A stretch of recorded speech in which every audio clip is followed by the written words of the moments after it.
Have you ever heard a story so simple, yet so powerful, that it quietly stays with you for years? Like a seed planted deep in the soul, it begins to grow, not with noise, but with wisdom.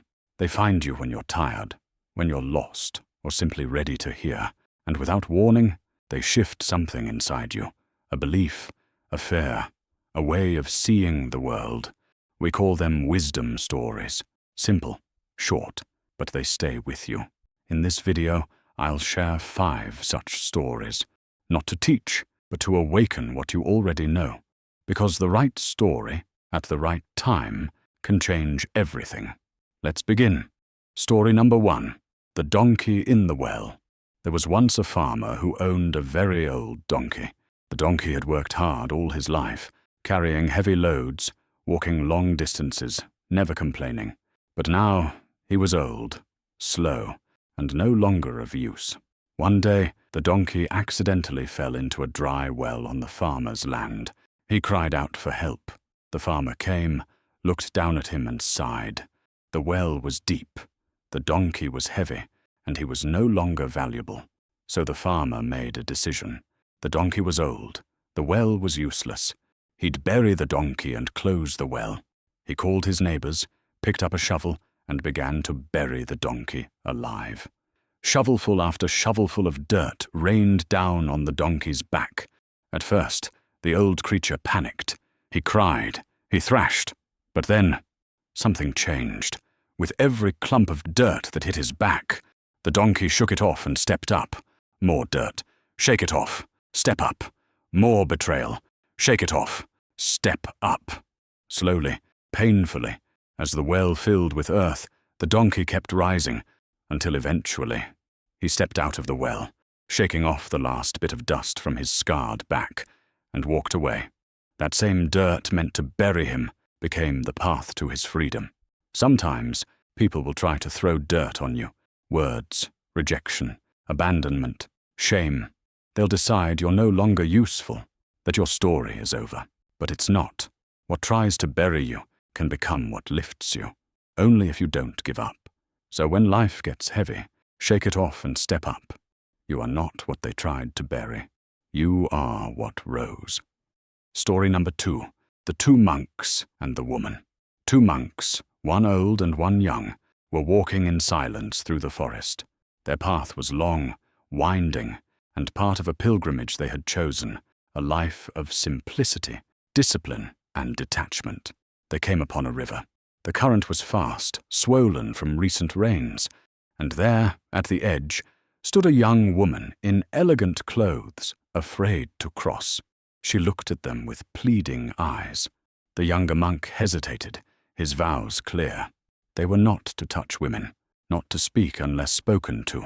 But without a word, the older monk walked over, gently lifted the woman in his arms, and carried her through the rushing water to the other side. He set her down, nodded, and continued walking. The younger monk followed, silent but storming inside. Hours passed. The sun moved across the sky, and finally, unable to hold it any longer, the younger monk said, "Brother, we took vows. We are not supposed to touch women. Why did you carry her?" The older monk paused. He looked ahead, then back at his companion, and replied, "I put her down hours ago. Why are you still carrying her?" How often do we carry things long after they've passed? A comment from years ago, a mistake, a moment of anger, an old wound we keep scratching. We think we're walking forward, but our hands are full, gripping the past. Wisdom is learning to let go, again and again. Story number 3, The Farmer's Luck. There once lived an old farmer in a quiet village. He owned only one horse, but it was strong and beautiful, his greatest possession. One day, the horse broke out of its stable and ran away into the hills. His neighbors gathered, shaking their heads. "What terrible luck," they said. "Your only horse, gone." The old farmer simply replied, "Maybe." A few days later, the horse returned, but not alone. It brought back with it 3 wild horses from the mountains. Now the villagers rejoiced. "How lucky you are! You've gone from 1 horse to 4. The farmer smiled gently. "Maybe. The next week, the farmer's only son tried to tame one of the wild horses. The horse kicked and threw him. The boy fell badly and broke his leg. Once again, the neighbors came. Such misfortune! Your only son, injured and helpless. The farmer answered quietly, maybe. Soon after, soldiers came to the village. A war had broken out. Every young man was taken to fight, except the farmer's son, whose broken leg kept him behind. Life is always unfolding. We rush to label things. Good, bad, lucky, unfair, long before the story is finished. But what if we didn't rush to judge? What if we just stayed open? Because often, what we call misfortune is just the beginning of something else. And what looks like a gift may carry a lesson in disguise. Wisdom, sometimes, is simply waiting, without forcing meaning, trusting that time reveals the full picture. Before we continue, please take a moment to like this video. Your support helps more people discover these ideas. And if you're enjoying this journey into the mysteries of the mind, make sure to subscribe so you don't miss what's coming next. Now, back to the video.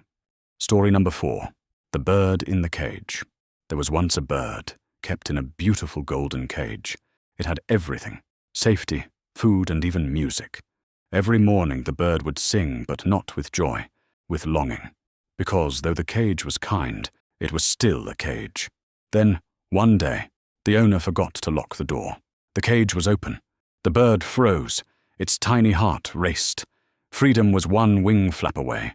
It looked out at the trees, the sky, the clouds dancing above. But it didn't fly. It thought, what if I fall? What if there's no food? What if the sky is too big, too loud, too unknown? And just like that, it stepped back inside, back into the known, back into the safe. So the bird stayed and sang. But the song no longer had hope, only fear. So ask yourself, what cage have you accepted? And more importantly, what would happen if you trusted your wings? Maybe you were never meant to sing from behind bars. Maybe you were born to fly. Story number 5. The Candle and the Dark Room.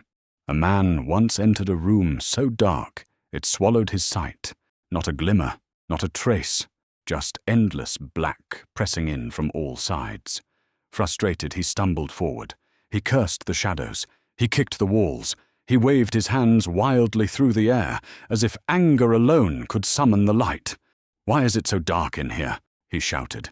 "Why can't I see? How am I supposed to find my way like this?" From the corner, a quiet figure stepped forward. They said nothing, only extended a hand. In it, a candle. Small, simple, unlit. The man scoffed. "What good is that? I need to see everything. I need the whole path." But the figure struck a match and lit the wick. The flame flickered, then grew, small but steady, and the room, though still dark, was not the same. The man could now see a few steps ahead, enough to walk, enough to stop stumbling, enough to breathe. No, it didn't chase away all the darkness, but it lit enough to move forward, and that was all he needed. In this life, we often rage at the dark, at uncertainty, at pain, at the unknown. We want to see the whole way ahead. We demand clarity before we act. And when we don't get it, we feel lost, powerless. But wisdom whispers something different. You don't need the whole map. You don't need to light the entire forest. You don't need to see the end of the road. You only need enough light for the next step. Sometimes that light is a kind word, a gentle hand, a moment of courage when everything feels too heavy, and sometimes you are the one holding the candle. So if the world feels dark, don't wait for the sun. Be the match, be the flame, be the tiny light that says, "I don't need to see it all. Just this step is enough." Each of these stories is simple, but their lessons are eternal. They remind us that life isn't always about what happens to us. It's about how we respond. That peace comes when we let go, and light often comes from the smallest flames. Maybe today you are someone else's candle. Maybe today one story helped you take your next step. If something in these stories spoke to you, carry it with you. And if you think someone else needs to hear this, a friend, a stranger, someone wandering in their own darkness, share it. Let the story travel. Leave a comment below. Tell me which story stayed with you. And if you'd like more stories like this, subscribe, because the world doesn't just need more content. It needs more light, and maybe that light begins with us.